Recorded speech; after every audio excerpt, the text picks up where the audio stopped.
Bismillahirrahmanirrahim. Assalamualaikum warahmatullahi wabarakatuh. Waalaikumsalam warahmatullahi wabarakatuh. Rabbi a'udzubika min hamazatis sayatin wa a'udzubika rabbi ayahdurun. Asyhadu an la ilaha illallah wa asyhadu anna Muhammad Rasulullah. Allahumma sholli ala Muhammad wa ala ali Muhammad ya karim. Alhamdulillahirabbil alamin. Wassalatu wassalamu ala asrafil anbiya'i wal mursalin wa ala alihi wa ashabihi ajma'in, amma ba'du. Puji syukur hanya milik Allah. Salawat serta salam semoga tetap tercurah kepada para nabi, khususnya baginda Rasulullah Muhammad Sallallahu Alaihi Wasallam, dan kita semua setelah mengikutnya sampai akhir zaman. Sahabatku yang dimuliakan Allah, alhamdulillah pada kesempatan yang baik ini kita masih diberikan oleh Allah nikmat yang banyak. Kita masih diperjalankan untuk terus berproses meningkatkan keimanan dan ketakwaan kita kepada Allah. Dan alhamdulillah hari ini kita bisa berkumpul bersama-sama dalam kajian mingguan kita melalui aplikasi Zoom. Mudah-mudahan bisa menambah wawasan kita, menambah ilmu kita, dan insya Allah kita bisa praktekkan dalam kehidupan sehari-hari kita sesuai kesanggupan dan kemampuan kita masing-masing. Baik, sahabatku yang dimuliakan Allah, pada hari ini kita akan lanjutkan tema minggu kemarin ya. Kita sedang membahas tentang hakikat dari haji dan kurban.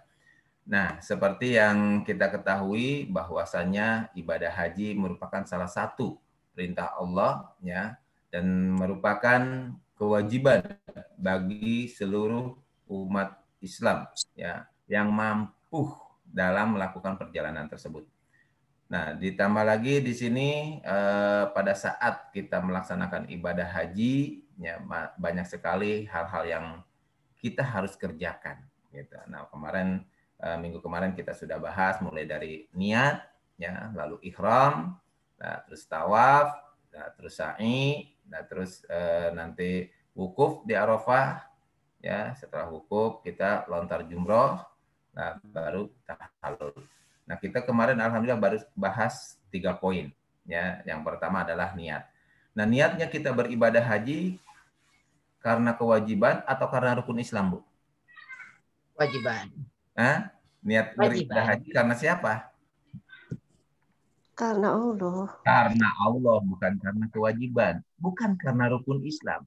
Tapi kalau ibadah haji bagian dari rukun Islam, ya. Gitu ya, jadi supaya nggak salah dalam niat, maksudnya gitu, Bu, ya. Ya, jadi haji bagian dari rukun Islam, ya. Ya. Haji hukumnya wajib, ya. Nah, tapi pada saat kita berniat menunaikan ibadah haji ataupun umroh, niatnya karena siapa? Karena Allah. Seperti itu. Nah, jadi pada saat kita niat beribadah haji karena Allah, insya Allah nanti pada saat melaksanakan rukun-rukun hajinya, kita akan selalu ingat Allah. Gitu. Sehingga nanti kita akan memahami apa yang kita kerjakan dalam rukun haji tersebut. Nah, lalu yang kedua, setelah kita berniat untuk beribadah haji, kita pun harus berbekal. Ya, jadi bekal ibadah haji ataupun umroh, bekalnya apa, Bu, kemarin, Bu? Bekalnya ibadah haji atau umroh, bekalnya apa? Belum ikut yang part 1, Pak. Kenapa, Bu? Sayang kan kita nggak ikut part 1. Iya. Makanya ini sebagian besar banyak yang ikut kemarin soalnya, Bu. Ya, nggak apa-apa. Lanjut aja. Nah, karena di mute semua gitu kan, jadi nggak ada suaranya. Nah, jadi intinya pada saat kita melakukan ibadah haji, yang pertama adalah niat. Niatnya karena Allah. Lalu setelah niat, nanti kita akan berihram. Namun sebelum ihram di situ ada bekal. Jadi sebelum kita nyampe ke Masjidil Haram, ya, sebelum kita berihram, kalau niat udah pasti dari awal-awal, siapa sih yang nggak mau ibadah haji, ya, Bu, ya? Kita sudah niat beribadah haji dengan mendaftarkan diri jadi calon haji, gitu kan?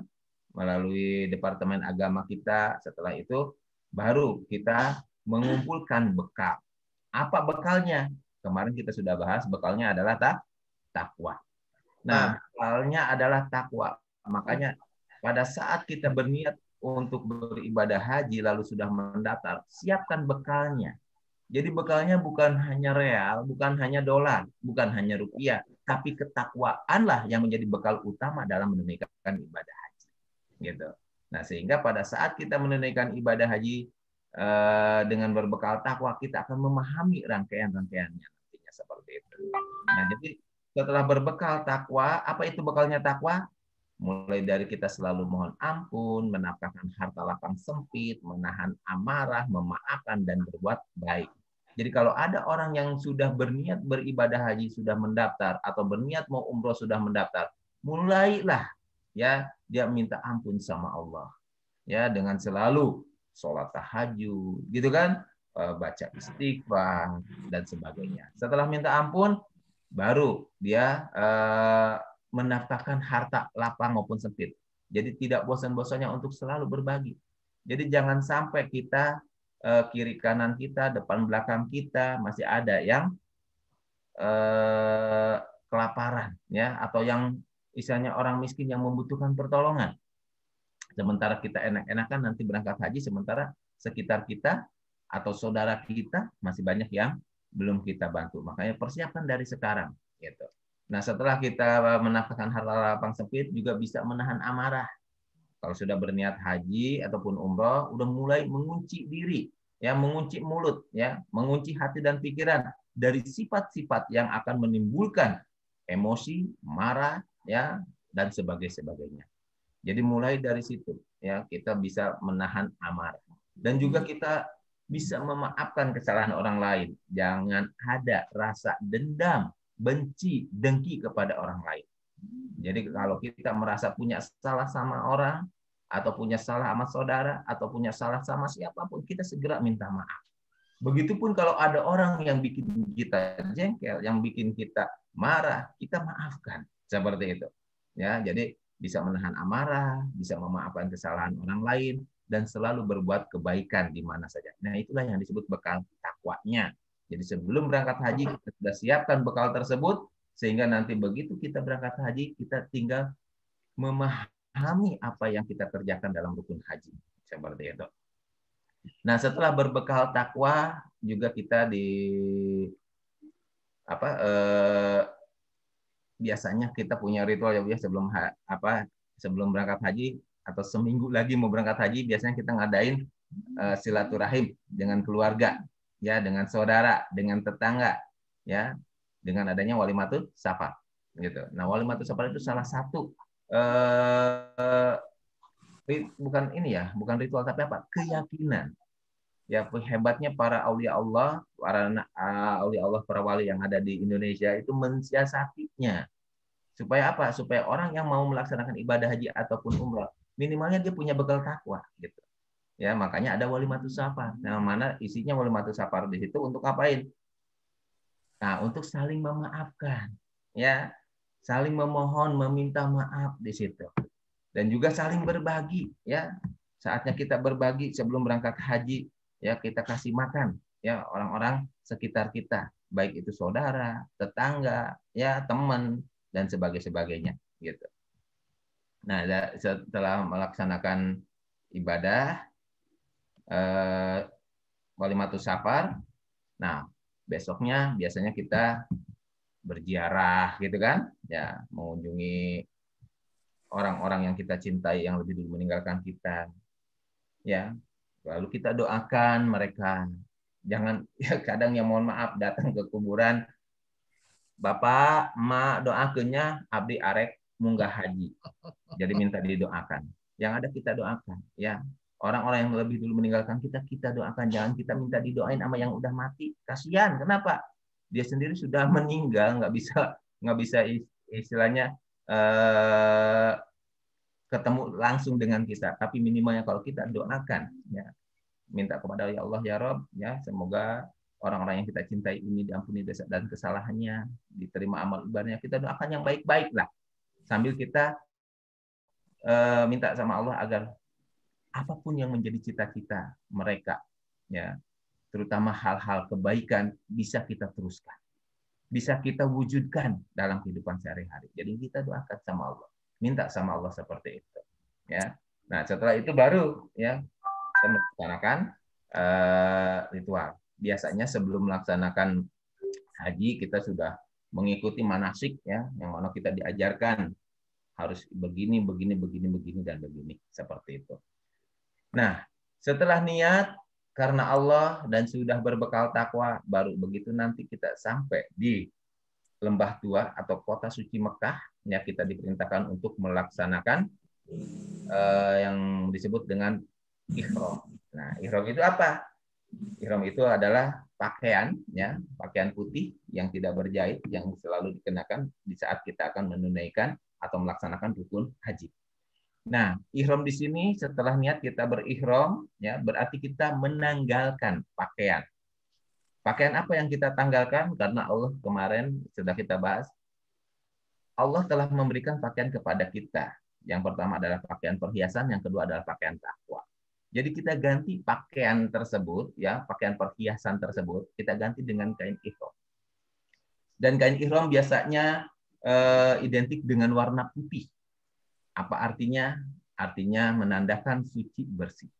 Jadi kita tanggalkan pakaian kita, ya, atau kita tanggalkan terompah kita tanggalkan kebiasaan-kebiasaan buruk kita, jangan sampai dibawa ke tempat yang suci. Gitu. Jadi diganti dengan pakaian ihram. Makanya diganti dengan pakaian yang serba putih, menandakan kebersihan, kesucian kita. Nah, jadi hikmah dari ihram itu adalah meninggalkan atau menanggalkan kebiasaan-kebiasaan buruk, ganti dengan kebiasaan yang baik. Kenapa? Karena kita berada di lembah yang suci, dan itu juga dicontohkan oleh Nabi Musa, ya, yang mana Musa saat itu menanggalkan terompahnya karena perintah Allah, karena Nabi Musa berada di lembah tua atau lembah yang suci. Nah, setelah menanggalkan pakaian perhiasan diganti dengan pakaian ihram, ya, banyak orang yang berpendapat bahwasanya kita akan menghadap Allah. Namanya menghadap Allah, suatu saat nanti kita hanya kain putihlah yang dibawa, seperti itu. Itu pendapat juga ada yang seperti itu. Ya, jadi kenapa istilahnya harus berganti ihram? Karena kita akan menghadap Allah. Yang namanya menghadap Allah, kita nggak bawa apa-apa, hanya sehelai kain putih, seperti itu. Nah, itu pendapat yang lain. Nah, dari beberapa pendapat tersebut kita ambil kesimpulan bahwa berihram adalah, ya, menanggalkan kebiasaan-kebiasaan buruk diganti dengan kebiasaan yang baik, ya, di saat kita berada di tempat yang suci. Gitu. Nah, setelah kita menanggalkan diganti dengan yang baik, makanya nanti kita di situ diperintahkan untuk, ya, tidak berkata-kata yang kotor, tidak berpikiran yang kotor, tidak berbuat yang tidak baik. Ya, jadi kita setelah berihram itu benar-benar dalam keadaan suci bersih. Marah pun nggak boleh. Kesal pun jangan. Kecewa apalagi. Tapi kadang mohon maaf, banyak orang setelah berganti ihram, gitu kan, masih tetap aja di sana itu. Begitu timbul jengkel, marah. Apalagi pada saat istilahnya desek-desekan, langsung ngecap, gitu kan, mulutnya maki-maki orang dan sebagainya. Nah, berarti belum paham kalau seperti itu. Ya, makanya kemarin di saat haji, di saat berumroh, saya banyak menangis. Kenapa?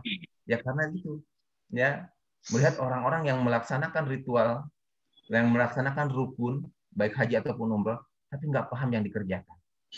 Sehingga apa? Yang ada mereka bertamasya di sana itu.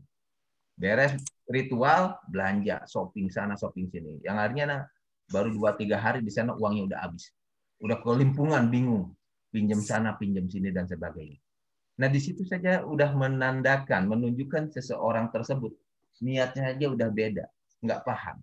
Ihramnya juga nggak ngerti. Ya, sehingga dia hanya ngikutin, ya udah yang penting begini, gitu. Nah, setelah itu, setelah berihram, biasanya kita akan melaksanakan tawaf, ya, yang mana kita tahu pada saat kita pertama datang, ya, atau pertama kali kita tiba di Masjidil Haram, biasanya kita melaksanakan tawaf kudum, ya. Tawaf kudum itu adalah tawaf ketika pertama kali kita tiba di Masjidil Haram. Nah, bagi kloter pertama dari Indonesia, biasanya kloter pertama itu ke Madinah. Iya. Ya. Nah, Madinah. Kloter kedua langsung ke Mekah. Nah, jadi begitu yang dari Madinah menuju Mekah, ya, dia ngambil mikot di Bir Ali. Sampai kota Mekah biasanya mereka langsung ya, karena udah memakai pakaian ihram, biasanya karom-karomnya itu mengajak untuk melaksanakan tawaf kudum terlebih dahulu. Jadi kita setelah datang ke Mekah, masuk ke hotel, taruh koper dan sebagainya, biasanya itu nggak lama kita langsung turun lagi, ya, langsung diajak untuk melaksanakan tawaf kudum. Gitu. Nah, setelah tawaf kudum, nah baru biasanya kembali lagi ke hotel, beristirahat dan sebagainya. Nah, besoknya biasanya kita ada yang melaksanakan tawaf sunnah, gitu kan? Saya mau ke Masjidil Haram lagi, mau tawaf sunnah sambil nunggu ritual haji dilaksanakan atau rukun haji dilaksanakan, seperti itu. Nah, di sini ada beberapa macam tawaf. Yang pertama tadi ada tawaf kudum, ada tawaf sunnah, ya, ada tawaf ifadah. Ya, kalau tawaf ifadah itu nanti masuk di dalam rukun haji, ya, dan juga ada tawaf umroh, ya. Ya itu juga biasanya kalau sudah itu satu paket biasanya haji dan umroh. Tapi kalau umroh tidak satu paket dengan haji. Kalau haji sudah satu paket dengan umroh, seperti itu. Lalu setelah selesai melaksanakan tawaf dan sebagainya, biasanya nanti ada juga yang disebut tawaf nazar, ya. Contohnya saya bernazar nanti di sana mau mentawafkan buat ayah saya yang sudah meninggal, atau buat orang-orang yang saya cintai, atau buat orang-orang yang tidak bisa melaksanakan ke sini, kita doakan semuanya lalu kita tawaf. Nah, itu yang disebut tawaf nazar. Dan terakhir ada juga yang disebut tawaf wada atau tawaf saat kita akan meninggalkan kota Mekah. Nah, itulah beberapa tawaf yang dikerjakan saat kita menunaikan haji ataupun umroh. Seperti itu. Nah, tawaf itu sendiri artinya apa? Tawaf itu sendiri artinya mengelilingi atau mengitari. Jadi secara syariat, ya, kita berputar 7 putaran, ya, berjalan memutari Ka'bah, ya, sebanyak 7 putaran, dimulai dari lampu hijau, ya, di situ ada garis, ya, garis hijau di pas dengan Hajar Aswad. Nah, lalu kita berputar sampailah nanti di lampu hijau lagi, itu baru dihitung 1 putaran, gitu. Nah, jadi secara syariat kita mengerjakan itu semua, dan biasanya kita juga dikasih buku pedoman doa. Putaran pertama baca doa ini, putaran kedua baca doa itu, dan sebagainya sampai 7 putaran. Itu ada di buku doanya. Nah, hakikatnya dari kita melaksanakan tawaf itu apa? Gitu kan? Nah, kemarin kita sudah bahas bahwasanya di saat kita melaksanakan tawaf berarti kita sedang membersihkan rumah Allah. Ya. Jadi tawaf itu adalah salah satu ritual dalam rangka membersihkan rumah Allah. Nah, rumah Allah yang mana yang kita bersihkan? Apakah Ka'bahnya harus kita lap, harus kita pel? Ya, makanya jangan heran kalau nanti di sana banyak orang yang nangis-nangis di Ka'bah, yang ngelapin Ka'bah, yang ya karena apa? Ya itu tadi. Ya, disuruh membersihkan rumah Allah. Nah, secara syariat mungkin kita melaksanakan ritual tadi, hakikatnya membersihkan rumah Allah itu berarti kita harus memahami Allah itu dekat dengan kita. Ya, wa nahnu aqrabu ilaihi min hablil warid, bahwa Allah dekat sedekat urat leher kita. Nah, kalau Allah dekat sedekat urat leher kita, berarti dia adanya di dalam Ka'bah atau di dalam diri kita. Gitu. Di dalam hati. Makanya yang harus kita bersihkan apanya? Ka'bahnya atau diri kitanya. Qalbu mukmin baitullah. Gitu kan? Hatinya manusia itulah rumahnya Allah. Gitu. Makanya kita bersihkan. Yang dibersihkannya apa? Hati dan pikiran kitanya. Bukan rumah Allah yang ada di Mekahnya itu sebagai simbol. Kenapa hati dan pikiran harus bersih? Karena kita akan masuk, atau hati dan pikiran itu akan dimasuki oleh aturan-aturan Allah. Aturannya ada di mana? Ada di Al-Quran. Nah, jadi pada saat kita tawaf, sebenarnya kita sedang ngapain? Sedang membersihkan rumah Allah supaya kita bisa masuk ke dalam aturan Allah, yaitu Alkitab Al-Quran. Itulah hakikat dari tawaf. Ya, minggu kemarin udah kita bahas. Nah, jadi pada saat kita sudah memahami itu, tinggal kita lanjut setelah tawaf, ya. Biasanya kita ngapain Bu kalau udah tawaf? Sholat dulu. Nah, ini yang keempat, ya. Ya, setelah rangkaian tawaf, udah sholat di belakang makam Ibrahim, sholat sunnah, tawaf, sudah selesai rangkaiannya, kita biasanya melaksanakan sa'i. Ya, ini poin yang keempat. Karena kemarin kita baru selesai di poin yang ketiga tentang tawaf, tadi itu baru review, ya. Nah, sekarang kita masuk ya lanjutannya, yaitu poin keempat adalah sa'i. Apa itu sa'i? Nah, sa'i di sini ya biasanya kita berlari kecil, ya, lari-lari kecil dari Bukit Safa menuju Marwah. Bukit Marwah, gitu. Nah, tujuannya untuk apa? Nah, di sini makanya sa'i di sini ya artinya usaha atau berusaha dalam hidup. Ya, jadi sa'i itu diartikannya Usaha. jadi bukan hanya berlari kecil, tapi berusaha untuk apa? Mempertahankan hidup kita di dunia ini. Dan ini dicontohkan oleh Siti Hajar. Ya. Ya.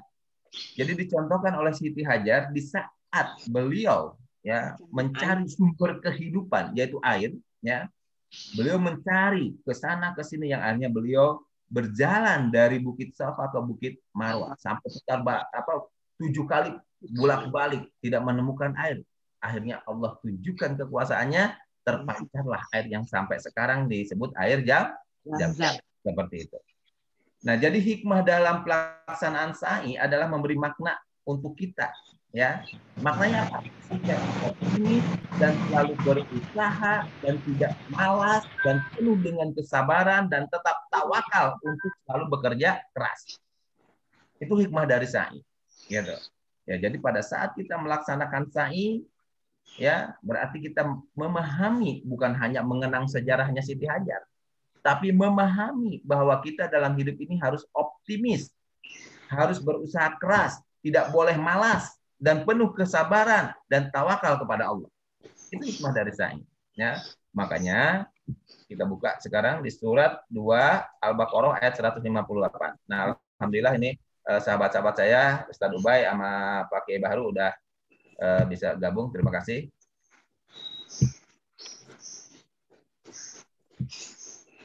Oke.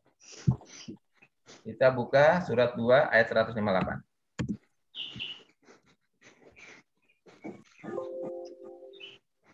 Silakan Pak Ustadz Ubay atau Pak Kiai Bahru, salah satunya nanti baca Arabnya dan yang satunya lagi nanti baca terjemahannya ya. Yang lain mendengarkan. Bismillahirrahmanirrahim. Inna as-safa wal marwata min sya'airillah. فمن حج البيت أو اعتمر فلا جناح عليه أن يطوف بهما ومن تطوع خيرا فإن الله شاكر عليم. Silakan baca artinya Pak Kiai Bahru. Lanjutkan aja Pak Haji, lanjutkan. Artinya, baca artinya gantian. Ini kecil-kecil ini nih. Nggak kelihatan. Lanjut aja ibu-ibu aja tuh.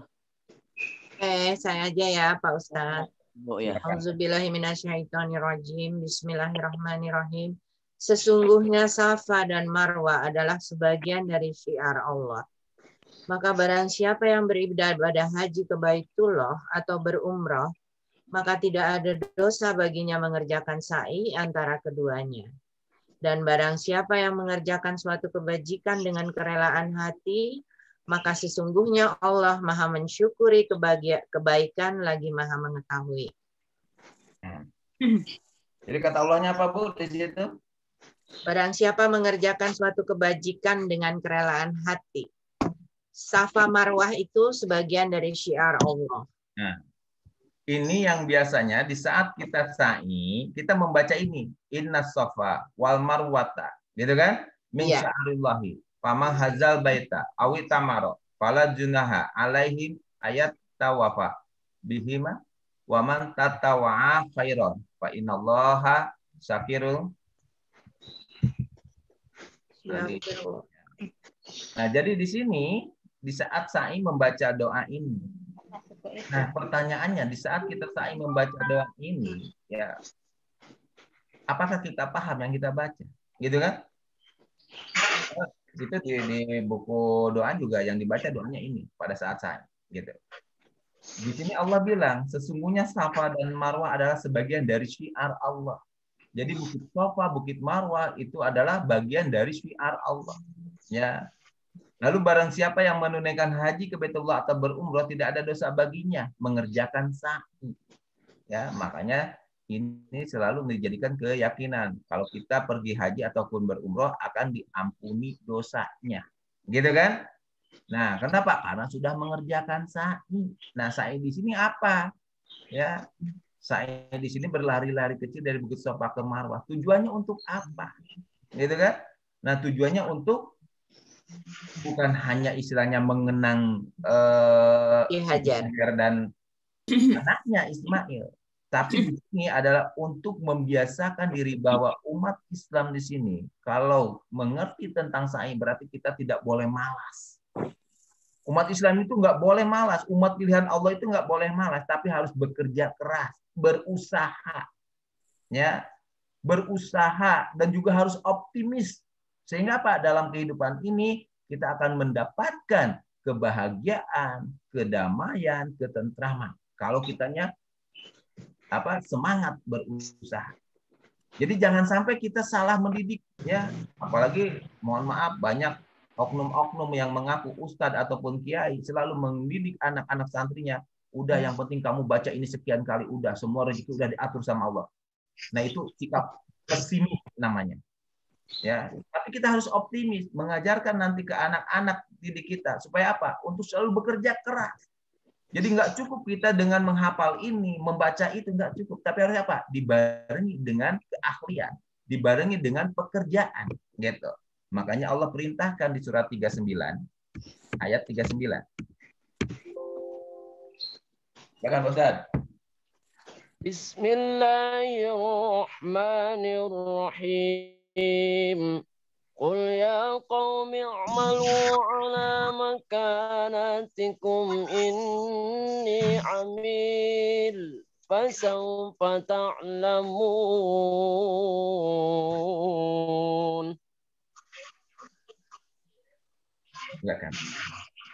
Silakan Ibu baca lagi artinya. Auzubillahiminasyaitonirrajim. Bismillahirrahmanirrahim. Katakanlah, hai kaumku, bekerjalah sesuai dengan keadaanmu. Sesungguhnya aku akan bekerja pula, maka kelak kamu akan mengetahui. Nah, jadi di sini Allah kasih tahu setelah kita ya memahami makna dari sa'i tadi, ya, agar kita optimis, berusaha, bekerja keras, gitu kan? Allah perintahkan ya kepada umatnya Muhammad atau seluruh umat manusia pada umumnya, khususnya umat Nabi Muhammad, ya, disuruh ngapain? Bekerja, berusaha sesuai dengan keadaan. Lalu Allah akan membantu. Nah, yang di kampung, ya, dengan adanya sawah, ladang, kebun, garap itu, ya, bekerja di sana. Lalu hasilnya bisa dijual ke kota atau bisa dijual ke orang-orang kota. Begitu punya di kota berusaha bekerja, ya, akhirnya punya duit, gitu kan, untuk membeli hasil bumi dari kampung, dari desa, seperti itu. Nah, makanya di sini udah ada keseimbangan dari Allah. Kita diperintahkan untuk selalu bekerja keras, berusaha, jangan malas. Kadang saya sedih, Bu, sekarang ya, melihat anak-anak ya yang mohon maaf masih istilahnya remaja lah gitu kan. Disuruh kerjanya susah, ke sawah nggak mau, ya pengennya apa? Main handphone. Ya. Tapi ada juga yang kerjaannya rajin, sholat terus, wirid terus, zikir terus, tapi nggak kerja-kerja. Ya. Nggak berusaha. Ya, tidak sesuai dengan keadaan, tidak sesuai dengan kemampuan. Karena apa? Ya walaupun kita sholat rajin, wirid rajin, tapi tidak dibarengi dengan pekerja, mana ada duit datang sendiri, gitu. Ya, makanya di sini Allah perintahkan untuk umat Islam jangan malas, tapi harus rajin bekerja. Jadi berdoa, bekerja, berusaha sesuai dengan keadaannya masing-masing, seperti itu. Nah, makanya itu dari hakikat dari sa'i, seperti itu. Tambah lagi surat 94 ayat 7.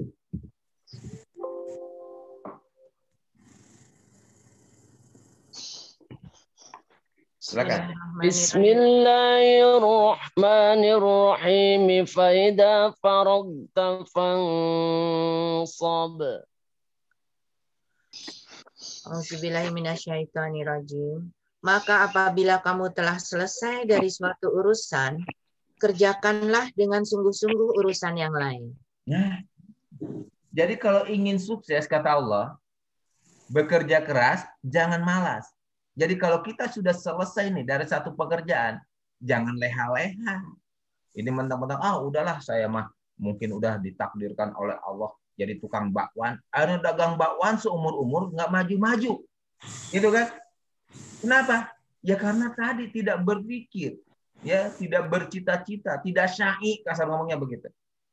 Nah, tapi kalau kita sudah syai, sudah memahami syai, begitu kita ingin hidup bahagia, ingin sukses, perintah Allahnya kerjain. Selain kita berdoa, kita juga berusaha dan biasakan kalau selesai dari urusan yang satu, kerjakan yang lain. Ya, supaya apa? Supaya kita menambah income lagi, menambah pemasukan lagi. Jadi jangan sudah ngandelinnya satu kerjaan, udah itu aja. Akhirnya seumur-umur segitu-gitu aja rezekinya, nggak nambah-nambah. Tapi kita nyabang, ya. Sekarang usaha ini, dari usaha ini dapat hasil sekian. Nah, udah selesai mengerjakan usaha ini, tambah dengan usaha ini. Jadi nambah terus nggak? Nambah terus. Coba lihat orang-orang yang sukses. Apakah dia bekerja hanya satu pekerjaan? Tidak. Mereka terus ya menggali potensi-potensi yang bisa dikerjakan sehingga menghasilkan rezeki, ya menghasilkan istilahnya sumber mata pencaharian. Jadi tidak hanya mengandalkan dari satu urusan saja atau dari satu kerjaan saja. Seperti itu. Ya, jadi balik lagi ya. Hikmah dari sa'i adalah berusaha atau memberi makna sikap optimis dalam usaha ya atau bekerja keras, tidak boleh malas. Dengan penuh kesabaran dan juga tetap bertawakal kepada Allah. Nah, itulah hakikat dari sa'i ya. Nah, jadi sekali lagi mari sama-sama kita pahami ya, jangan sampai nanti begitu kita udah sa'i taunya apa? Oh, kita mencontoh situ saja. Nah, udah tahu dari situ, akhirnya nyampe di rumah malas-malesan. Ya, bahkan saya mohon maaf, ya inilah mitosnya. Biasanya kalau orang yang pulang dari haji itu nggak boleh kemana-mana selama 40 hari. Ya, biar bau Mekahnya nggak hilang, Ustaz. Ya, mitosnya gitu kan, karena nanti malaikatnya keburu pulang lagi ke Mekah. Nah, itu hal-hal yang seperti itu yang mohon maaf, yang masih menjadi keyakinan untuk orang-orang awam, apalagi di kampung. Ya, di kampung, masya Allah, ya pengalaman saya pas pulang haji, masya Allah itu pada nyiumin, bahkan ada yang meluk, ada yang ngomongnya apa? Yang ngomongnya tadi seperti itu, masih diikuti malaikat dari Arab, jauh amat malaikat mengikutinya. Emang di Indonesia nggak ada malaikat? Nah, jadi pada dasarnya kita melaksanakan itu semua, ya ritual-ritual kalau tidak dipahami dengan akal, yang akhirnya nanti menjadi hal-hal yang goib, ya hal-hal yang goib. Sementara kita akhirnya tidak akan ketemu dengan yang nyata, gitu. Ya, nah makanya disinilah Allah mengutus Nabi Muhammad itu untuk membuat umatnya selalu berpikir yang cerdas. Ya, patona, harus cerdas umat Nabi Muhammad itu. Jangan malas gitu. Jangan sampai istilahnya tergoda bujuk rayu setan. Udah kamu bacain aja wirid itu, nanti duit datang sendiri. Akhirnya banyak yang stres, Bu, orang seperti itu. Katanya kenapa? Kerja kagak, akhirnya memohon sesuatu yang tidak sesuai dengan yang dikerjakannya. Akhirnya apa? Nggak kesampaian, timbullah stres gitu. Ya, banyak yang stres, yang gila akibat seperti itu. Nah, makanya jangan menyalahkan wiridannya, jangan menyalahkan ustadznya, tapi salahkanlah kepada dirinya sendiri, apa yang dia cari selama ini. Gitu. Nah, makanya hikmah dari sa'i itu dijadikan optimisme kita untuk selalu bekerja keras, berusaha, tidak boleh malas. Ya, jadi dalam pekerjaannya penuh dengan kesabaran dan tetap tawakal kepada Allah. Seperti itu. Nah, itu hikmah dari sa'i. Nah, secara ritualnya biasanya sa'i di sini ya, tata cara pelaksanaan sa'i ya. Jadi sa'i adalah berjalan atau berlari-lari kecil ya antara Bukit Sofa dan Bukit Marwah. Dimulai dari Bukit Sofa dengan berjalan menuju Bukit Marwah dan sebaliknya selama 7 kali. Nah, perjalanan dari Safa ke Marwah dihitung 1 kali. Demikian pula dari Marwah ke Safa dihitung 1 kali. Lalu nanti akan berakhir di Bukit Marwah. Nah, di sini tidak ada keharusan untuk bersuci dari hadas. Jadi walaupun batal wudhu mungkin ya tidak terlalu wajib, tapi kalau saya menyarankan tetap ya kita bersuci seperti itu. Nah, lalu di antara pal hijau ya biasanya kan itu ada lampu hijau ya Bu ya. Lari-lari kecil ya. Nah, di situ suruh kita lari-lari kecil sambil baca tadi. Wal marwata baca itu ya. Nah, itulah hal-hal yang dikerjakan secara syariatnya ya atau secara istilahnya rukun ya dalam pelaksanaan sa'i. Nah, lalu setelah kita melaksanakan sa'i, biasanya kalau beribadah haji itu akan masuk. Nah, akan masuk ke rukun haji. Apa rukun hajinya di sini? Ya. Arafah. Nah, yaitu wukuf. Kenapa? Karena pada saat umroh, kalau umroh saja tidak di bulan haji ya atau tidak beribadah haji, itu tidak ada yang namanya wukuf. Nah, makanya umroh dengan haji itu beda jauh sekali. Jadi kalau orang yang sudah berumroh tidak bisa disebut berhaji, tidak bisa. Kenapa? Karena tidak melaksanakan rukun haji gitu. Nah, makanya di sini pada saat kita setelah melaksanakan sa'i ya baru kita melaksanakan wukuf. Apa itu wukuf? Nah, wukuf itu artinya berhenti atau diam tanpa gerak. Nah, makna dari wukuf ya yaitu berkumpulnya semua jamaah haji di padang Arafah. Nah, mulai dari tanggal 9 Zulhijjah. Nah, itulah yang disebut puncaknya haji. Ya, jadi puncaknya ibadah haji ya itu adalah wukuf. Ya, makanya itu dilaksanakan tanggal 9 Zulhijjah. Jadi kumpul di Arafah dari tanggal 9 Zulhijjah gitu. Nah, haji dan wukuf wukuf itu adalah sebesar-besar rukun haji. Ya, jadi kalau orang yang beribadah haji tidak melaksanakan wukuf, ya tidak haji. Makanya yang sakit, yang sedang ini semua digiring ke Arafah. Harus wajib gitu. Sampai yang sakit sendiri itu sampai impusannya sampai itu dibawa ke sana. Bawa pakai ambulans. Dibawa pakai ambulans. Kenapa? Ya karena itulah puncaknya haji. Wajib. Puncaknya haji. Makanya kalau orang yang cuma umroh lalu dia mengaku dirinya sebagai haji, ya dia ngapain di sana? Gitu. Apakah dia melaksanakan wukuf? Enggak. Maju kalau diurus saja. Haji Ya mungkin ke Arafah Ustaz, tapi piknik bukan. Piknik, ya itu mau piknik. Nah, jadi wukuf di sini merupakan puncaknya dari ibadah. Nah, di sini ya di saat mengerjakan wukuf, semua jamaah diberi kesempatan dari sejak tergelincirnya matahari ya untuk berdiam, merenung atau mengintrospeksi diri atas segala dosa yang telah diperbuat serta memohon ampunan dan bertobat. Lalu dilanjutkan dengan berdoa. Gitu. Nah, makanya di sini ya puncaknya haji. Dan yang kita kerjakan ini atau wukuf ini ya diambil dari kisahnya Nabi Adam dan Siti Hawa. Di saat Adam dan Hawa dipertemukan di bumi yang konon katanya bertemunya di Arafah. Makanya di situ dibuat tugu ya di Jakarta. Ya, dibuat tugu pertemuan Adam dan Hawa di Arafah itu. Nah, makanya disitulah kalau kita ambil pelajaran dari kisah Adam dan Hawa dipertemukan ya di Arafah di situ.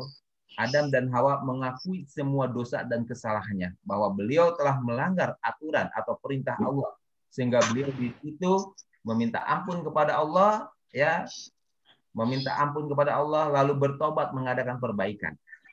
Nah, dari kisah Adam dan Hawa ini kita ambil pelajaran. Nah, untuk kita di saat kita melaksanakan wukuf di Arafah ya biasanya kita dibimbing oleh karomnya ya mulai baca Fatihah 100 kali, baca Qulhu 100 kali, baca Falak Bina 100 kali. Yang akhirnya kita di situ diajak berdoa dan sebagainya. Gitu kan? Nah, kadang saya waktu ini saya bicara pengalaman saya. Begitu selesai melaksanakan berjamaah tadi, kebetulan saya 2014 itu jatuhnya di hari Jumat, Bu. Ya, makanya disebutnya Haji Akbar. Yang mana di situ semua pejabat-pejabat tinggi termasuk Raja Salman ya, itu datang, turun langsung gitu. Nah, saat itu tahun 2014 itu beres sholat Jumat. Nah, baru tuh ya tergelincirnya matahari, beres sholat Jumat, beres zuhur, mulai harumnya itu mengajak kita untuk wukuf. Jadi semua ditata, disusu duduk yang rapi gitu kan, diajak zikir di sana oleh karomnya itu. Ya, diajak zikir sampai kurang lebih 1,5 jam. 1,5 jam sampai 2 jam. Kita nggak boleh keluar dari tenda di sana. Ya. Jadi kita terus zikir. Nah, setelah itu baru bebas. Setelah beres zikir, ya, waktu itu sampai tunggu sholat asar, ya, beres sholat asar baru bebas. Nah, saya ambil ya waktu bisa bebasnya tadi untuk apa? Ya tadi itu, karena saat itu saya memahami bahwa wukuf itu adalah berdiam diri untuk mengintrospeksi semua dosa dan kesalahan kita. Nah, karena tadi kita udah berzikir dan itu akhirnya saya ingin sekali mengintrospeksi diri saya. Ingin mencontoh yang dikerjakan oleh Nabi Adam dan Siti Hawa. Dia mengakui segala dosa dan kesalahannya, minta ampun sama Allah. Nah, disinilah kita pun sama. Ya, di saat kita di Arafah wukuf, ya disinilah kita diperintahkan untuk mengintrospeksi diri. Surat 59 ayat 18. Bismillahirrahmanirrahim. Ya ayyuhalladzina amanu taqullaha wal tanzur nafsum ma qaddamat lighad wattaqullah innallaha khabirum bima ta'malun. Silakan Bu, artinya. Auzubillahiminasyaitonirrajim. Bismillahirrahmanirrahim. Hai orang-orang yang beriman, bertakwalah kepada Allah dan hendaklah setiap diri memperhatikan apa yang telah diperbuatnya untuk hari esok atau hari akhirat. Dan bertakwalah kepada Allah, sesungguhnya Allah Maha mengetahui apa yang kamu kerjakan. Nah, itu. Ya. Disinilah kita, ya. Di saat wukuf di Arafah, kita introspeksi diri, perhatikan apa yang telah diperbuat untuk hari esok akhirat. Apa yang udah kita kerjakan. Intinya gitu. Ya. Jadi jangan sampai yang aneh kita menang-menang udah zikir, barijeng istilahna tadi ya, nggak ngerti apa-apa, cuman ikut-ikutan, beres zikir udah ada yang nongkrong di depan tenda, pelenyun arudun, ya, pada ngerokok, gitu kan. Ada yang ngobrol, akhirnya ngobrolin orang, pokoknya banyak yang aneh-aneh gitu. Kata saya, mereka paham nggak ya di Arafah ini ngapain gitu? Tapi Pak Ustadz susah dilarang juga, itu pengalaman saya waktu haji. Betul, makanya saya larang. Saya larang, mereka marah sama saya. Yang merokok kan bahaya tuh. Waktu saya naik haji, soalnya di Arafah suhunya 50 derajat. Betul. Makanya saya bilang tadi ya. Mungkin ya tadi tuh Bu Dokter juga punya pengalaman yang sama seperti itu. Kalau saya nggak mau negor, nggak mau apa, kenapa? Ya itu tidak. Daripada nanti berselisih, berantem, lebih baik tadi tuh saya pendam. Bukan berarti kita tutup mata, tutup telinga. Karena Pak, saya juga masih banyak dosa gitu. Masalahnya saya tegur bukan apa-apa, suhunya kan tinggi, takut kebakaran, bukan kebakaran. Iya, betul. Ya peringatan betul. Iya, betul. Bagus mengingatkan, cuman kan kadang mereka tidak terima kan gitu ya Bu Dokter ya. Iya, betul. Nah, makanya saya bilang tadi, di saat kita melaksanakan ibadah haji dan umroh, ini bagi saya banyak nangis. Nangisnya apa? Itu melihat yang seperti itu. Ada yang mengingatkan, yang ada malah marah, nggak terima gitu. Dikasih tahu malah dia seolah-olah lebih tahu gitu. Yang akhirnya ya sudahlah, lebih baik diam. Nah, makanya saya bilang tadi, saya banyak nangis di sana. Karena apa? Ya melihat yang seperti itu, betul-betul. Nah, apalagi di apa? Di antrian toilet ya, di antrian toilet. Itu saya lebih ini lagi, lebih sedih lagi. Karena apa? Beres wukuf gitu kan. Begitu saya udah selesai wukuf, udah introspeksi diri ya, udah minta ampun sama Allah, akhirnya sebelum waktu maghrib saya ke toilet ceritanya. Begitu di toilet, masya Allah antrinya minta ampun. Ya, akhirnya saya sabar menunggu antrian. Itu ada jamaah ibu-ibu perempuan, ya kan masing-masing ada toilet laki-laki, ada toilet perempuan, gitu kan? Itu ada ibu-ibu yang nyelak masuk ke toilet laki-laki. Udah kebelet Ustadz, kasihan. Udah gitu, sama yang laki-lakinya dijegal. Wih, berantem. Kata saya, ya Allah ya Rob, ini baru selesai wukuf, baru minta ampun sama Allah, ini malah berantem di depan mata saya lagi. Saya nangis lagi di situ. Ditunjukkan oleh Allah semua. Jadi kalau ingin tahu manusia sesungguhnya ya di Arafah itu. Kita bisa bedakan manusia yang sesungguhnya ya, yang datang beribadah haji dengan manusia yang tidak niatnya datang ke sana. Masya Allah, itu betul ya, kata orang-orang dulu kan suka dibilang ya, disebut kerak dan babi, ya itulah seperti itu, saling cakap ya, saling serobot, saling ini, ya itulah sifat kerak dan babi di situ. Makanya di saya bukan itu aja, ada ibu-ibu buka baju, haredang. Itu pokoknya itulah pengalaman-pengalaman yang seperti itu. Nah, makanya di sinilah kita di saat mengerjakan haji ya, lalu kita wukuf di Arafah ya. Disitulah saatnya kita mengintrospeksi diri. Ya, setelah kita mengintrospeksi diri, lalu kita minta ampun kepada Allah. Surat 11 ayat 3.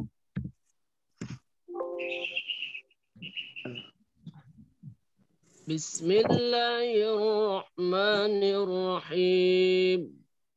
Wa anistaghfiru rabbakum thumma tubu ilayhi yumatikum mata'an hasanatan illa ajalin musamman wa yu'ti kullu dhi fadlin fadlah. وَإِن تَوَلَّوْا فَإِنِّي أَخَافُ عَلَيْكُمْ عَذَابَ يَوْمٍ أَلِيمٍ. Yaumin karim. Yaumin kabir. Auzubillahiminasyaitonirrajim. Bismillahirrahmanirrahim. Dan hendaklah kamu meminta ampun kepada Tuhanmu dan bertaubat kepadanya. Jika kamu mengerjakan yang demikian, niscaya Dia akan memberikan kenikmatan yang baik terus-menerus kepadamu sampai kepada waktu yang ditentukan, dan Dia akan memberi kepada tiap-tiap orang yang mempunyai keutamaan balasan keutamaannya. Jika kamu berpaling, maka sesungguhnya aku takut kamu akan ditimpa siksa di hari kiamat. Jadi di saat kita wukuf ya, berarti kita berdiam. Diamnya kita itu bukan berarti tidur atau berarti yang lain, tapi diamnya di sini untuk apa? Mengintrospeksi diri. Introspeksi diri, akui segala dosa dan kesalahan di sana. Minta ampun sama Allah, lalu bertobat kepadanya. Ya, makanya di saat selesai zikir, ya rame-rame tadi, disitulah saya merenung sendiri, minta ampun sama Allah. Ya, atas segala dosa dan kesalahan yang pernah saya perbuat ya, dan juga minta sama Allah semoga dosa dan kesalahan yang akan saya perbuat ya, kadang kan kita nggak punya cita-cita akan berbuat dosa, tapi mungkin kita ada hilap ya, ataupun ada perbuatan dosa yang tidak sengaja kita lakukan ya, jadi minta ampun kepada Allah. Nah, setelah minta ampun ya, lalu bertobat. Hanya saya melaksanakan sholat tobat di sana. Setelah selesai melaksanakan sholat tobat, nah disitulah kita mengadakan perbaikan. Ya, makanya di surat 2 ayat 160. Bismillahirrahmanirrahim. إلا الذين تابوا وأصلحوا وبينوا فأولئك إليك أتوب عليهم وأنت التواب الرحيم. Auzubillahiminasyaitonirrajim. Bismillahirrahmanirrahim. Kecuali mereka yang telah taubat dan mengadakan perbaikan dan menerangkan kebenaran, maka terhadap mereka itu aku menerima taubatnya, dan akulah yang menerima taubat lagi Maha Penyayang. Nah, itu. Jadi taubat di sini bukan hanya sebatas ritual sholat taubat, tapi dengan mengadakan perbaikan. Nah, mengadakan perbaikannya dengan cara bagaimana? Mulai menjaga sikap kita, perilaku kita, ucapan kita. Jadi jangan sampai beres sholat taubat, beres introspeksi diri, beres mohon ampun, begitu keluar dari tenda berantem, berselisih, bermusuhan. Ya udzubillah, jangan sampai seperti itu. Makanya adakan perbaikan, gitu. Dengan kita bisa menahan diri, ya, dari ucapan perkataan yang tidak baik, menahan diri dari sikap perilaku yang tidak baik, gitu. Nah, itu berarti kita sedang mengadakan perbaikan. Nah, setelah mengadakan perbaikan, lanjut dengan berdoa, ya, surat 40 ayat 60. Bismillahirrahmanirrahim. Wa qala rabbukum ud'uni astajib lakum. Innal ladzina yastakbiruna an ibadati sayadkhuluna jahannama dakhirin. Auzubillahiminasyaitonirrajim. Bismillahirrahmanirrahim. Dan Tuhanmu berfirman, berdoalah kepadaku, niscaya akan kuperkenankan bagimu. Sesungguhnya orang-orang yang menyombongkan diri dari menyembahku akan masuk neraka jahanam dalam keadaan hina dina. Jadi suruh ngapain Bu di situ? Berdoa.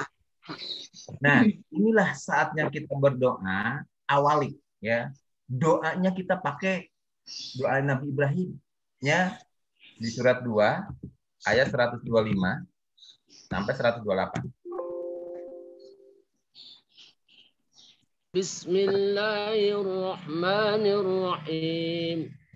Wa ij'alnal baita mathabatan lin-nasi wa amna wattakhidhu min maqami Ibrahim musalla wa ahidna ila Ibrahim wa Ismail an tahhira baiti at-ta'ifin wal-'akifin war-ruk'is sujud.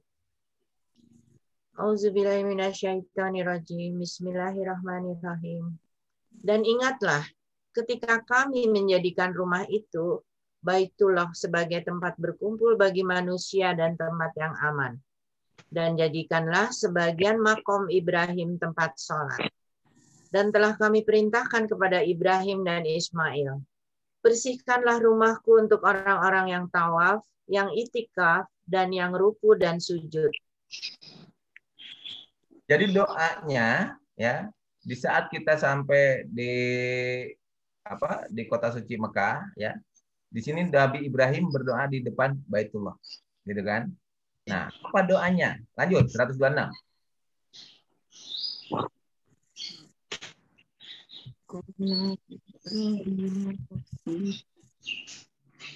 Silakan.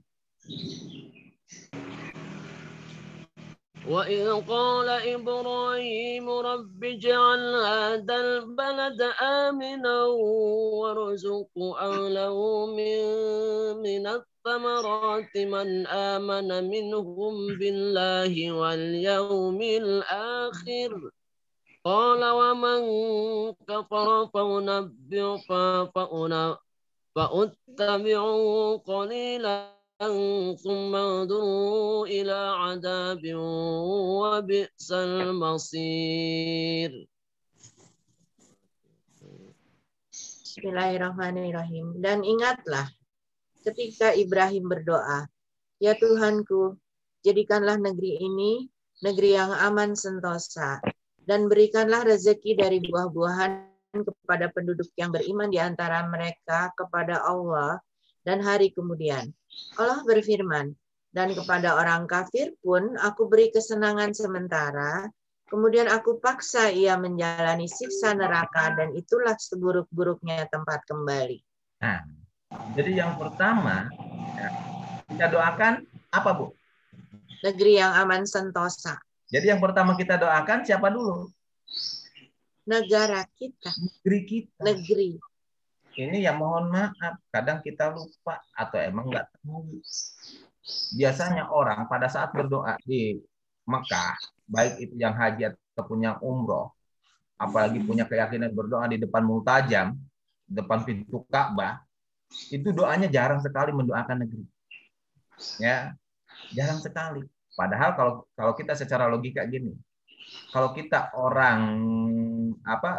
kalau kita diundang sama bupati mewakili kecamatan, kira-kira yang kita ajukan ke bupati, ya, yang kita ajukan ke bupati itu kecamatan kita atau kecamatan orang lain? Kita. Kecamatan kita. Begitupun kalau kita ya mewakili kabupaten diundang oleh gubernur. Begitupun kita mewakili provinsi yang diundang oleh presiden. Ya, pasti kita akan meminta untuk tempat tinggal kita dulu. Provinsi kita dulu, kabupaten kita dulu, kecamatan kita dulu, kan gitu. Nah, kita sebagai tamunya Allah diundang ke Mekah, Arab Saudi. Kira-kira yang kita minta, ya, yang kita minta sama Allah, ya, yang kita minta sama Allah, negara mana yang kita doakan, gitu. Nah, makanya kita biasakan sesuai dengan perintah Allah yang sudah dicontohkan oleh Nabi Ibrahim. Ibrahim saat itu, ya, berdoa untuk penduduk, ya, penduduk negeri, ya. Ya, dia minta orang-orang di sana jadi penduduk kota Mekah, ya, untuk diberikan apa di situ? Rezeki dan buah-buahan. Dan makanya kota Mekah subur makmur, ya, walaupun di sana gersang, walaupun di sana nggak tumbuh buah-buahan seperti di kita, tapi di sana mau cari buah apa aja ada, Bu. Ada, ya. Padahal nggak ada pohonnya di sana, tapi ada barangnya, gitu. Kenapa? Ya karena dia negara yang kaya raya, gitu. Nah, jadi doa yang pertama yang harus kita panjatkan, ya, di saat kita berdoa kepada Allah di lembah suci, ya, baik itu di Mekah, ya, di depan Ka'bah ataupun saat kita wukuf di Arafah, yang pertama mari kita doakan negeri kita. Ya. Kita minta sama Allah agar negeri kita Indonesia Raya dari Aceh sampai Irian jadi negeri yang baldatun thayyibatun wa rabbun ghafur. Negeri yang subur, yang makmur, yang mana penduduknya selalu beriman kepada Allah dan bertakwa kepada Allah. Begitupun para pemimpin selalu beriman dan bertakwa kepada Allah. Ya. Makanya di sini yang pertama kita doakan negeri. Gitu. Tambah lagi ayatnya.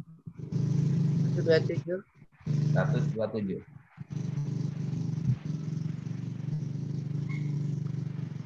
Bismillahirrahmanirrahim.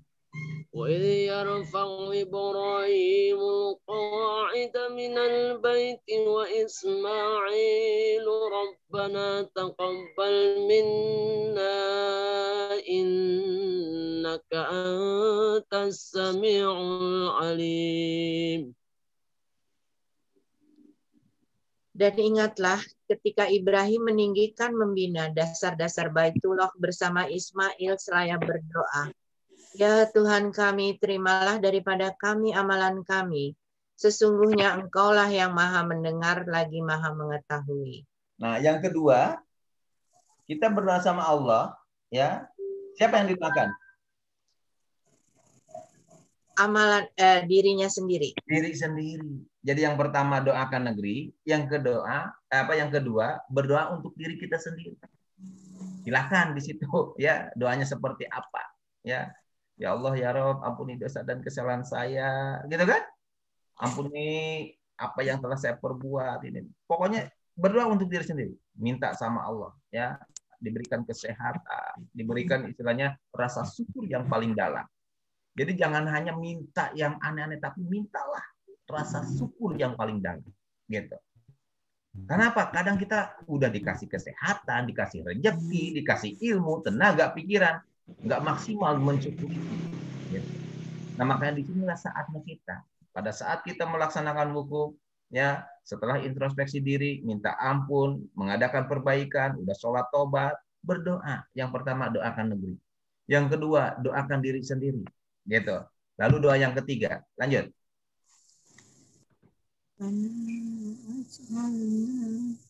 Bismillahirrahmanirrahim.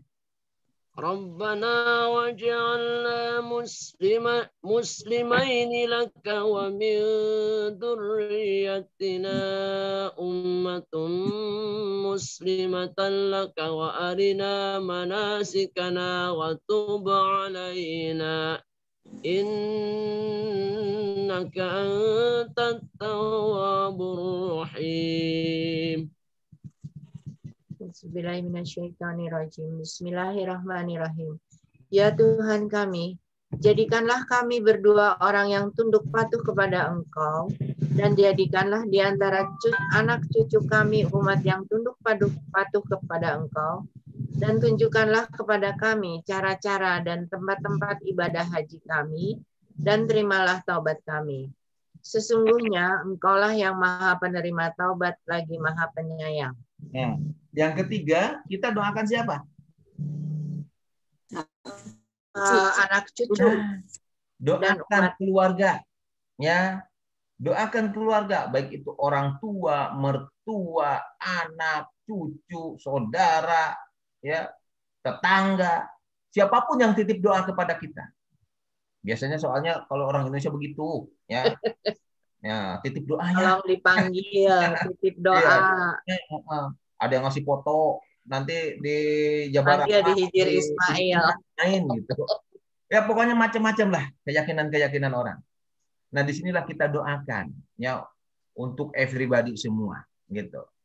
Nah jadi yang ketiga doakan untuk keluarga, saudara, tetangga, semuanya kita doakan gitu. Jadi yang pertama doa untuk negeri, yang kedua doa untuk diri sendiri, yang ketiga doa untuk keluarga dan seluruh umat manusia, ya.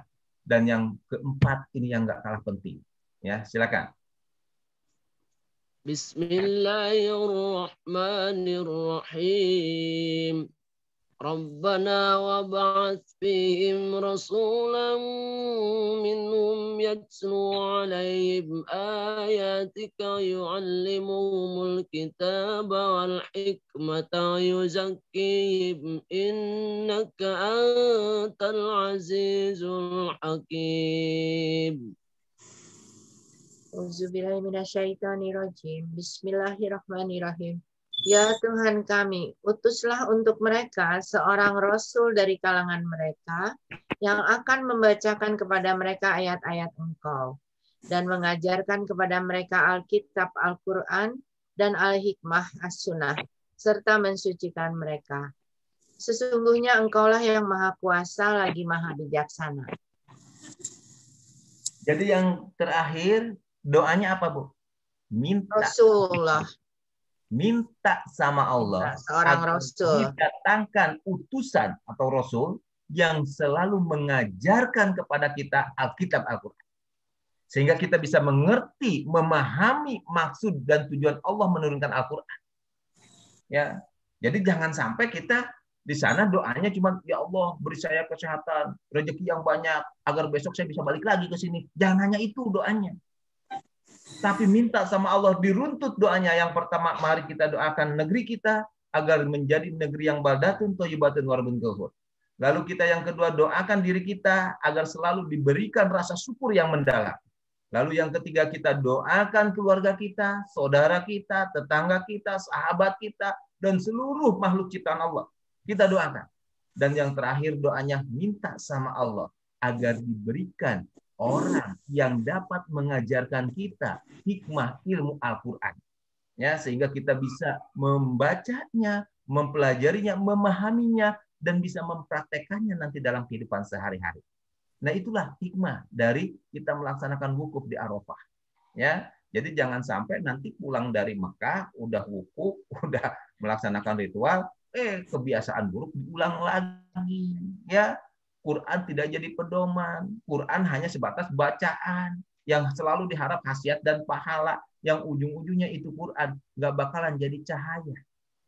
Yang ujung-ujungnya itu Quran, lambat laun menjadi mantra dan jimat.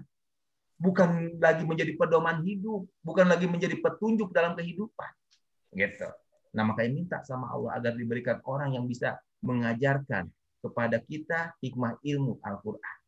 Makanya alhamdulillah sepulang dari Mekah saya ketemu dengan si A, si B yang terus memberikan pencerahan-pencerahan sehingga menambah lagi wawasan saya, menambah lagi ilmu saya, seperti itu. Ya. Jadi itulah hikmah dari melaksanakan wukuf. Nah, setelah kita wukuf, biasanya nanti selepas sholat maghrib, ya, selepas sholat maghrib, ya, menjelang isya, ya itu nanti tergantung karomnya. Ada yang sholat isya dulu atau nanti aja sholat isyanya di Musdalifah, biasanya di Musdalifah. Ya. Jadi kita setelah dari Arafah itu akan digiring, ya, menuju Musdalifah sebelum sampai di Mina. Untuk melaksanakan apa di Musdalifah? Bermalam, ya. Ya, jadi di sana kita nanti mencari batu, ya. Cuma enak sekarang nggak usah mencari lagi. Beda dengan orang tua kita dulu. Ya, orang tua kita dulu harus nyari. Poek mongkleng buta hejo, jangan gitu kan. Bawa baterai neangan hula batu. Tapi sekarang udah enggak. Pengalaman saya udah enggak. 2014 aja mungkin itu masa transisi ya. Itu batu udah disiapkan di sana. Kerikil-kerikil udah disiapkan. Jadi mual pahili jeung tai kambing ya Ustaz. Nggak bakalan. Dulu mah mungkin iya. Orang-orang dulu saya kan naik haji tahun 92. Kalau sekarang enggak, Bu. Alhamdulillah. Itu lampu udah terang semua di situ. Jadi kita enjoy. Jadi nggak usah istilahnya berjuang yang benar-benar membedakan antara batu dan tai kambing. Jadi tinggal kita nyampe di Musdalifah, biasanya kita nanti karomnya itu mengumpulkan kita. Ini pengalaman saya, di situ sudah disiapkan air mineral, di sampingnya air mineral itu gunung, ya, batu kerikil. Jadi kita bisa minum sepuasnya di situ, bisa ngambil batu juga sesuai dengan nanti jumlahnya, ya. Karena satu tiang itu kan 7 batu, ya. Jadi yang wajib berarti kalau 7 kali 3 21. Nah, yang wajib kita bawa 21, tapi untuk spare, ya, takutnya jatuh atau apa, kita bawa lebihin dari 21 batu. Nah, udah nyampe di Musdalifah, kita takbiran di sana, ya. Selain membaca talbiyah juga kita takbir. Nah, kalau ini berarti malam Lebaran Idul Adha, gitu. Jadi kita membaca takbir, gitu kan, memuji-muji Allah di sana sampai lewat dari jam 12. Nah, lewat dari jam 12 biasanya nanti yang tidur dibangunin, ya. Untuk apa? Melanjutkan perjalanan dari Musdalifah menuju Mina. Disitulah nanti kita akan melihat lagi mana manusia, mana babi, mana kera. Ya, kalau saya bilang babi dan kera, karena tukang susu ruduk, tukang gagaruk, gitu kan, nggak monyet itu babi, gitu kan, sifat-sifat monyet dan babi. Nah, disitulah kita bisa melihat mana manusia, mana kera, mana babi. Kenapa? Karena di saat mengantri untuk menuju ke Mina, kita udah difasilitasi, ya, di sana dengan naik bus.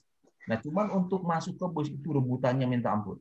Padahal itu udah diundi, udah ada undiannya. Jadi ada nomor urutnya, ya. Jadi diundi. Cuman ya itulah kita bisa melihat nanti di sana itu ya karakter manusia. Ada yang nyerobot aja, ada yang sampai berantem baku hantam di situ dan sebagainya. Ya. Nah, nanti begitu udah nyampe di Mina, ya, kita akan masuk tenda sesuai dengan ininya, kloternya, sesuai dengan rombongannya.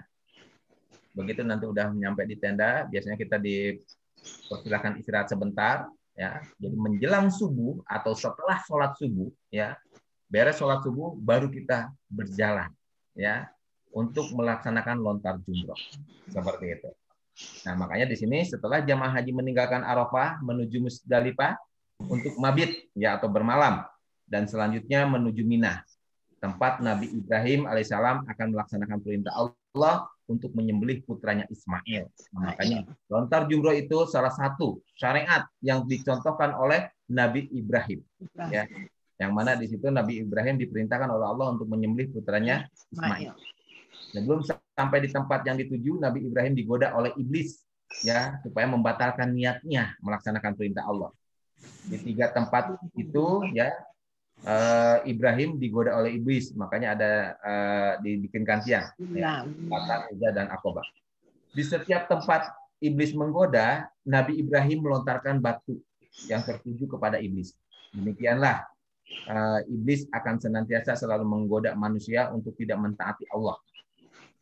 Jadi melempar jumroh mengingatkan jamaah haji bahwa sifat iblis setan akan senantiasa berusaha menghalang-halangi ya orang-orang mukmin yang akan melakukan kebaikan.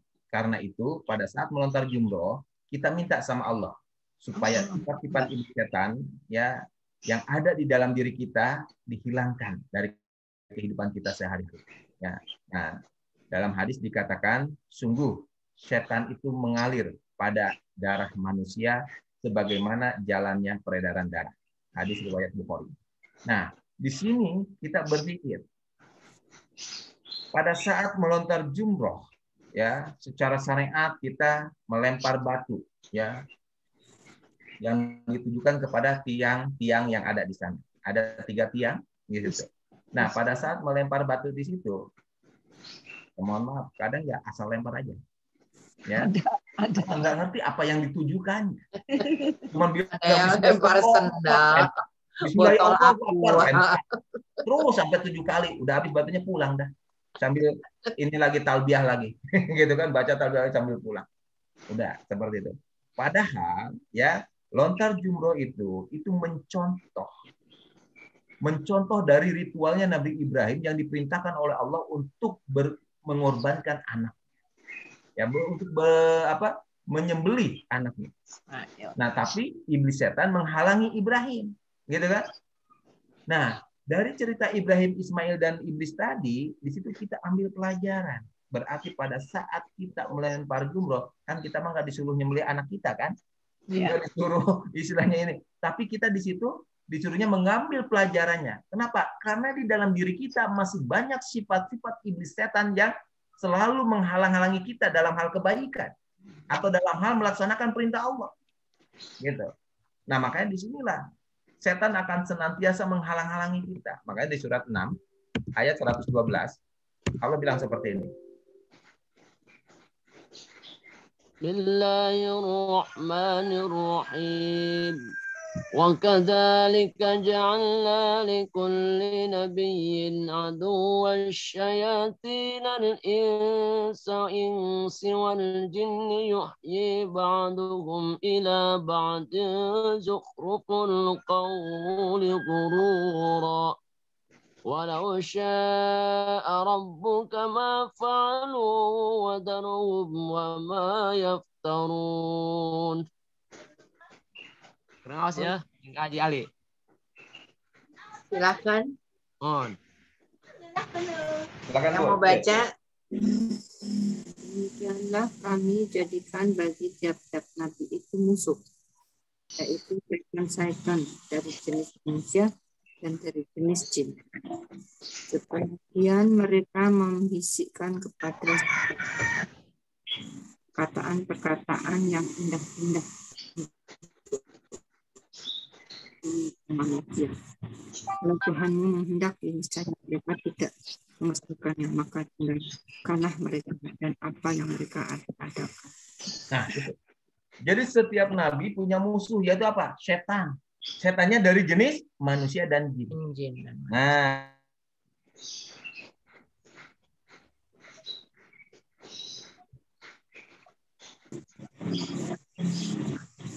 Pak Ustadz hilang suaranya.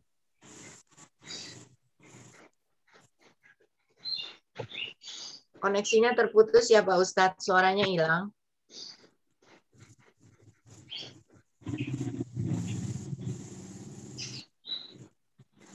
Suaranya hilang nih.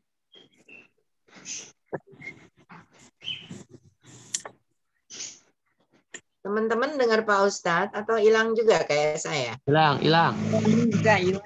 Ya Pak Hilang, Ustadz Bu. jadi freeze tuh. Hilang, Pak Ustadz suaranya hilang. Freezing, Ustadznya freezing. Pak Ustadz freeze, Pak Ustadz.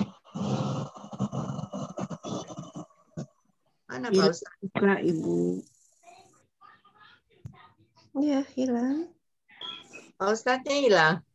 Kayaknya gangguan koneksi mungkin. Iya, betul. Ada gangguan koneksi nih di Pak Ustadz. Pak Ustadznya hilang soalnya. Pak Ubay dong, teruskan. Kibahru.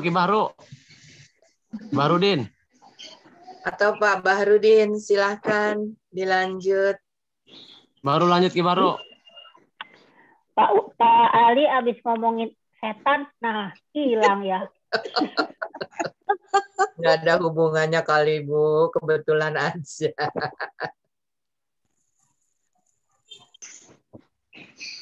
Silahkan Pak Bahrudin, bisa dilanjut penjelasannya mungkin.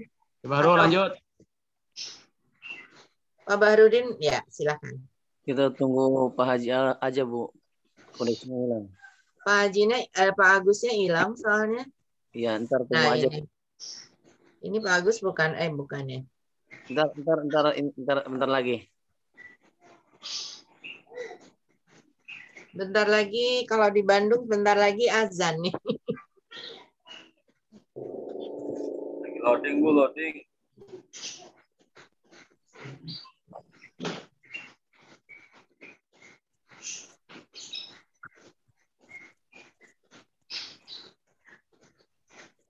Tunggu aja bentar, Ibu, Bu.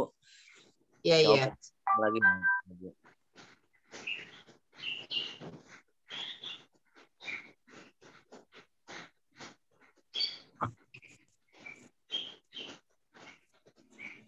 Baterainya habis kali, Bu. Baterai apa? Baterai HP-nya. Pak Ustadz pakai laptop atau pakai HP sih?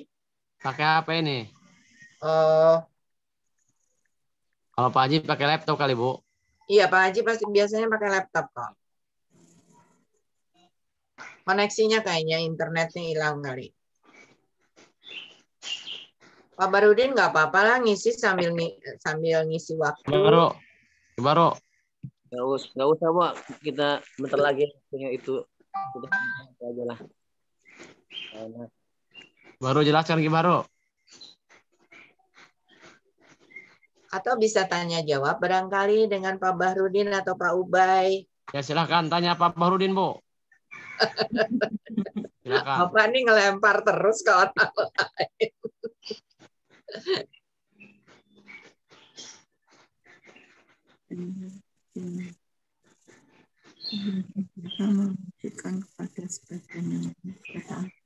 Mungkin ibu-ibu ada yang nak silakan Bu, yang mau bertanya silakan Bu. Kalau ini kan ranahnya kan bab haji ya. Kita belum pernah naik haji, makanya menjelaskannya ya agak repot gitu Bu. Tapi kan paham ilmu Al-Qur'annya, Pak. Kalau emang kita paham sedikit-sedikit, cuma kalau kita belum pernah naik haji makanya agak sulit gitu Bu. Saya udah naik haji tapi udah lama banget, tahun 92. Beda jauh, Pak.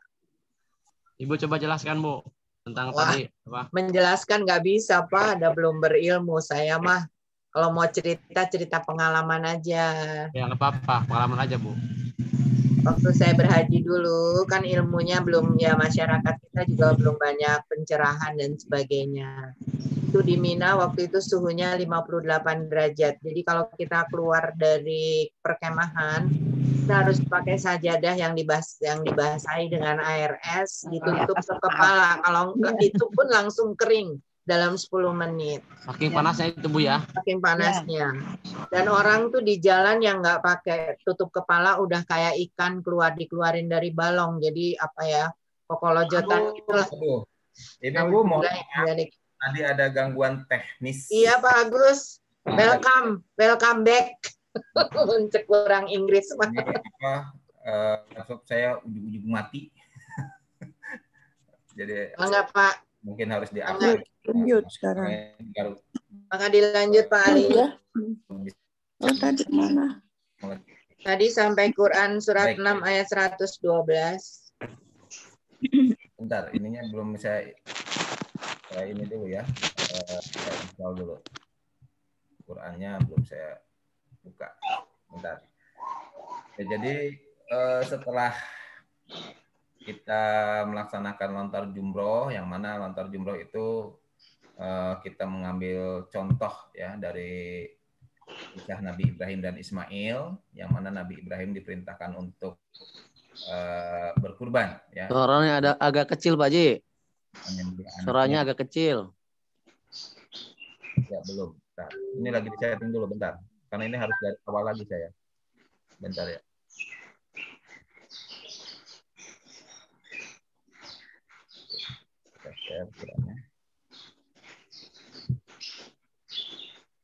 Surat berapa tadi Bu? Terakhir? Surat 6 112. Surat 6 ayat 112.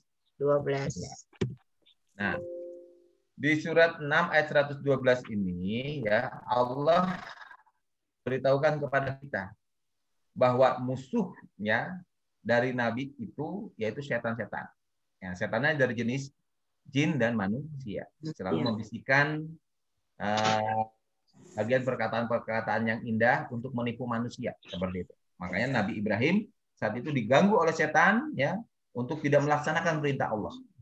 Nah, hikmahnya buat kita di saat kita menunaikan ibadah haji dan di saat kita melontar jumroh, berarti kita pada saat melontar jumroh melemparkan batu sebanyak 7 kali ke setiap tiang.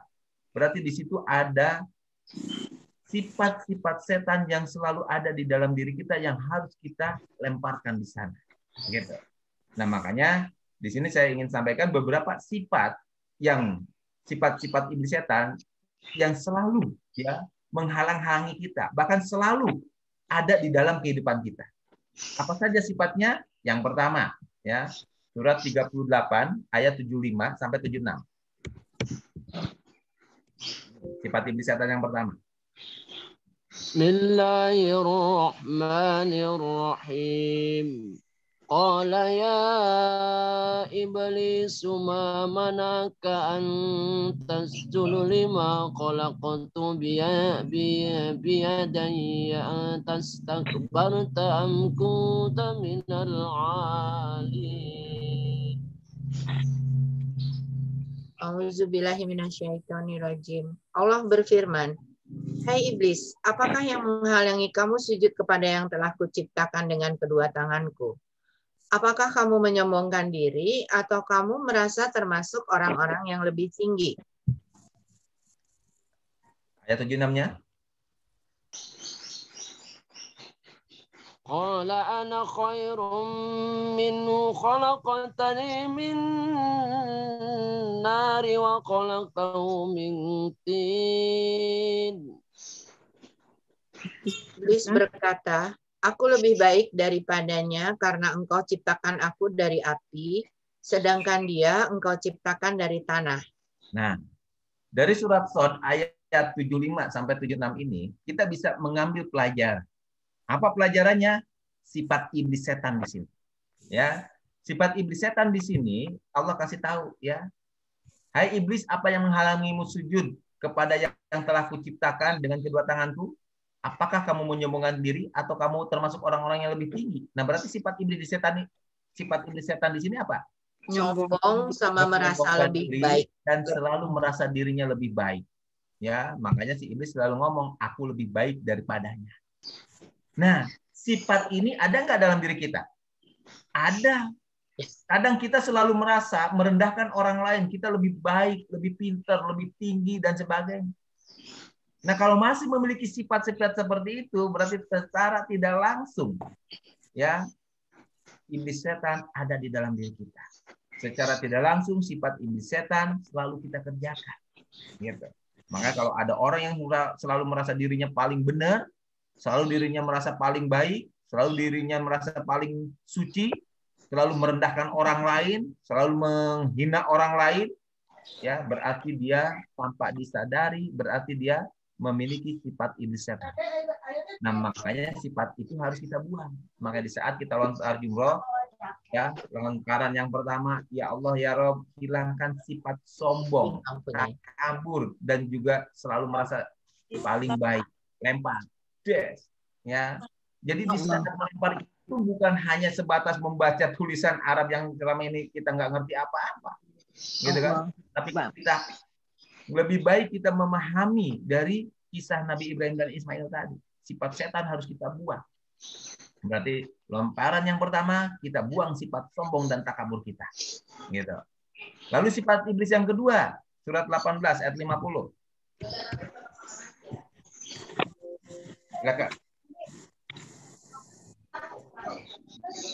Wa in qulna lil malaikati isjudu li Adam fasajadu illa iblis kana minal jinni fasaqa an amri rabbih afatattakhidunahu wa dzurriyyatahu awliya'a min duni wa hum lakum aduwwun wa bi'sal lil-zalimina badala.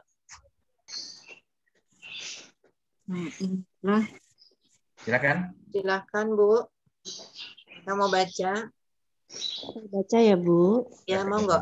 Enggak. Ya. A'udzubillahi minasyaitonirrajim. Bismillahirrahmanirrahim.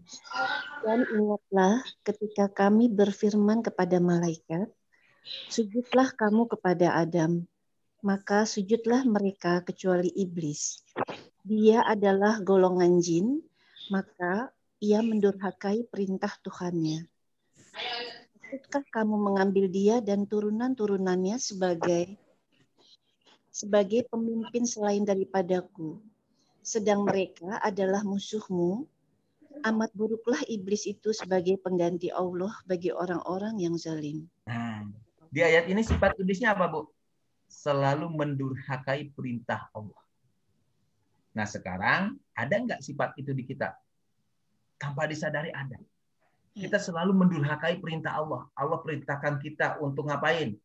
Seumpamanya, ya Allah perintahkan kita untuk tidak mengolok-olok, untuk tidak mencela, untuk tidak menggunjing, untuk tidak marah, untuk selalu berbuat baik dan tapi kita malah mendurhakai.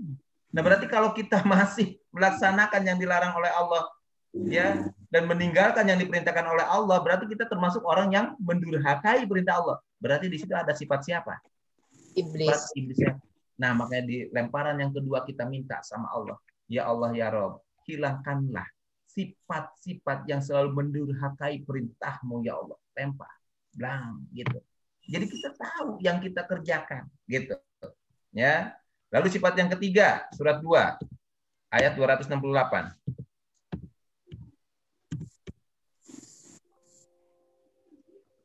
Asy-syaitanu ya'idukumul faqra wa ya'murukum bil fahsya'i wallahu ya'idukum maghfiratan minhu wa fadla wallahu wasi'un alim. Silakan Bu.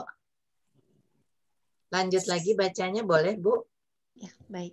Auzubillahi minasyaitonirrajim. Bismillahirrahmanirrahim. Syaiton menjanjikan menakut-nakuti kamu dengan kemiskinan dan menyuruh kamu berbuat kejahatan atau kikir.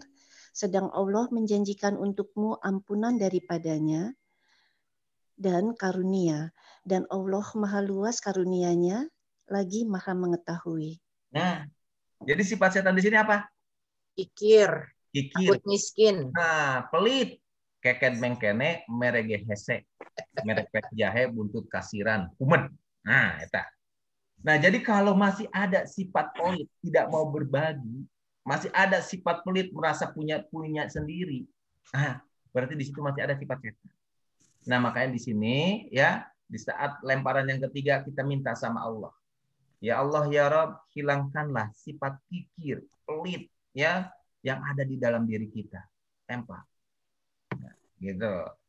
Nah, lalu yang keempat ya, surat 17 ayat 26 sampai 27. Bismillahirrahmanirrahim. وآت ذا القربى حقه والمسكين وابن السبيل ولا تبذر تبذيرا. Lanjut. Artinya? Auzubillahiminasyaitonirrajim. Bismillahirrahmanirrahim. Dan berikanlah kepada keluarga-keluarga yang dekat akan haknya, dan kepada orang miskin dan orang yang dalam perjalanan, dan janganlah kamu menghamburkan hartamu secara boros. Ayat 27-nya. Sesungguhnya pemboros-pemboros itu adalah saudara-saudara syaitan, dan syaitan itu adalah sangat ingkar kepada Tuhannya. Jadi sifat yang keempat ya, yaitu apa? Boros. Boros. Jadi kalau ada orang yang diberikan kelebihan harta oleh Allah, hanya habis dipakai untuk ya, nah untuk mengikuti hawa nafsu semata, gitu kan? Sehingga di sini Allah perintahkan berikanlah kepada keluarga-keluarga yang dekat akan haknya. Keluarga yang mana? Yang miskin, ya. Lalu kepada orang-orang miskin, kepada anak-anak yatim yang butuh pertolongan, gitu kan? Dan orang-orang yang dalam perjalanan sedang mensiarkan agama Allah. Jadi jangan sampai kita selama ini hanya menghambur-hamburkan harta secara boros. Ya untuk memenuhi nafsu, keinginan, ya party habis sekian juta, sekian ratus juta nggak masalah. Tapi untuk membantu orang miskin, hitungan kita paling pintar. Cuma 2,5% dikeluarkan. Gitu kan? Ya orang kata ustaznya suruhnya begitu. Nah, lalu di sini daripada pakai boros kata Allah, ya lebih baik berikan tadi kepada yang membutuhkan. Kenapa? Karena kalau kita selama ini hidup dalam pemborosan, itu saudaranya setan. Nah, makanya sifat boros adalah sifatnya setan. Nah, makanya di lemparan yang keempat kita minta sama Allah agar dijauhkan dari sifat-sifat yang keren tadinya. Gitu. Jadi lempar ya yang keempat. Lemparan yang keempat untuk dijauhkan dari sifat boros. Lalu yang kelima ya surat 25 ayat 29.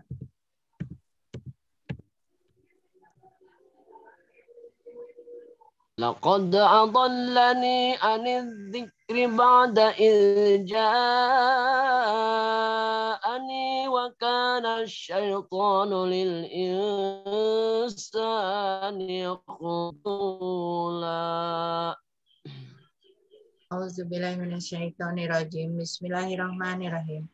Sesungguhnya dia telah menyesatkan aku dari Al-Quran ketika Al-Quran itu telah datang kepadaku. Dan syaitan itu tidak mau menolong manusia. Nah, itu. Jadi sifat yang kelima tidak suka menolong. Ya. Nah, berarti kalau kita ya pada saat lontar jumroh ya lemparan yang kelima kita minta sama Allah, ya Allah ya Rabb, jauhkanlah saya dari sifat-sifat iblis setan, terutama sifat yang tidak mau menolong sesama manusia. Lempar. Ya, kadang ada orang yang melihat orang susah, harusnya kita tolong, kita bantu, yang ada cuek, bodoh amat, gitu kan? Boro-boro buat nolong lu, gua aja susah, ya insya Allah susah mulu selamanya nantinya seperti itu. Ya, nah jadi disinilah kita minta sama Allah untuk dibuangkan atau dijauhkan dari sifat-sifat yang tidak suka menolong sesama manusia. Nah lalu yang keenam, ya surat 17:53. Bismillahirrahmanirrahim. Qul li'ibadi yakunu allati ahsanu inna syaitana yanzagu bainahum inna syaitana kana lil insani aduwwum mubina. Silahkan Bu. Aku baca dong, Mbak. Iya, mangga, silahkan. Bandung lagi azan soalnya. Iya. A'udzubillahi minasyaitonirrajim. Bismillahirrahmanirrahim. Dan katakanlah kepada hamba-hambaku, hendaklah mereka mengucapkan perkataan yang lebih baik atau benar. Sesungguhnya syaitan itu menimbulkan perselisihan di antara mereka. Sesungguhnya syaitan itu adalah musuh yang nyata bagi manusia. Nah, sifat setan di sini apa? Suka berselisih. Nah, berarti Ngajakin kalau ribut. ada nggak di dalam diri kita sifat itu? Ada pasti. Ada. Nah, makanya pada saat lemparan yang ke-6 kita minta, ya Allah ya Rabb, hilangkanlah sifat iblis setan dari kehidupan saya ya Allah. Ya, sifat apa? Sifat yang suka menimbulkan perselisihan, lempar. Gitu. Ya, dan yang terakhir yang ke-7, sifat setan yang selalu ada dalam diri kita yang harus kita buang, ya, surat 43 ayat 37. Wa innahum la yasuddunahum 'anis sabili wa yahsabuna annahum muhtadun. Silakan, Bu. Aku lagi boleh? Boleh, silakan. Boleh dong, Bu. Bismillahirrahmanirrahim. Dan sesungguhnya setan-setan itu benar-benar menghalangi mereka dari jalan yang benar, dan mereka menyangka bahwa mereka mendapat petunjuk. Ini sering banget nih. Ada nggak sifat itu dalam diri kita? Ada. Apalagi, ya mohon maaf, apalagi di ustadz sama kiai. Wah, ini sifat ini paling dominan biasanya. Seolah-olah mendapat petunjuk dan seolah-olah dia yang paling benar, ya. Ujub dan takabur. Enggak, kalau kata teman saya mah disebutnya Ustadz Jarkoni. Nah, bisa ngajar tapi orang bisa ngelakoni gitu. Jarkoni. Nah, jadi di sini ya sifat iblis setan yang ke-7 yang selalu menghalangi manusia dari jalan yang lurus dan selalu mengaku bahwa dia dapat petunjuk. Nah, itu sifat iblis setan. Jadi itu harus kita buang, gitu. Ya, jangan sampai itu selalu kita pelihara. Kenapa? Ya karena itu nanti akan menimbulkan hal yang tidak diinginkan. Seperti itu. Makanya yang ke-7, ya pada saat kita melempar jumroh yang ke-7, batu yang ke-7, kita minta kepada Allah, ya Allah ya Rabb, jauhkanlah saya dari sifat-sifat iblis setan, terutama sifat yang selalu mengaku diri mendapat petunjuk, atau mengaku diri yang paling baik, paling benar, dan juga menghalangi manusia dari jalan yang lurus atau jalan yang benar. Lempar. Dan nah itulah 7 sifat ya yang ada di dalam diri kita, ya 7 sifat yang ada di dalam diri kita yang harus kita lakukan di saat kita melontar jumroh seperti itu. Maaf Pak Ustadz, suaranya kedengeran tuh ada azan dari siapa ya, Mas? Oh, berisik itu siapa itu? Tolong dimatiin dong itunya, ya, suaranya.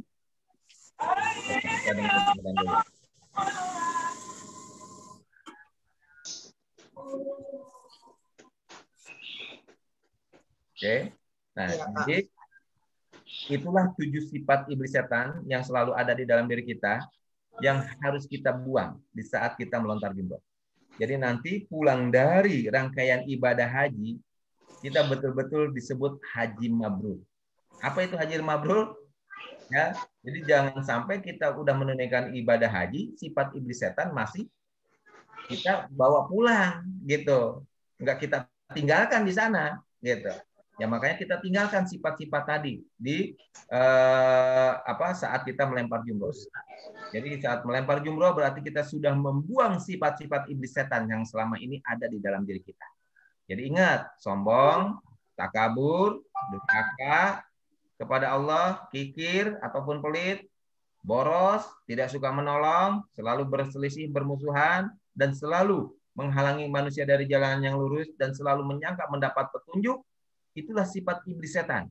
Kalau itu masih dibawa balik lagi ke Indonesia atau masih dikerjain lagi dalam kehidupan sehari-hari, berarti kita belum mabrur hajinya. Ya, nah makanya kalau kita lihat dari rangkaian tadi, kira-kira ibadah haji bisa nggak dikerjakan oleh seluruh umat Islam di Indonesia? Bisa. Bisa, nggak harus ke Mekah. Ya, makanya ada cerita, ya, ada kisah yang di saat itu ada hamba Allah yang sudah mampu dan dia mau berangkat haji, tapi dia urungkan niatnya pergi ke Mekah. Kenapa? Uangnya dipakai untuk membantu anak yatim, orang miskin di sekitar rumahnya. Tapi untuk hakikat hajinya dapat nggak?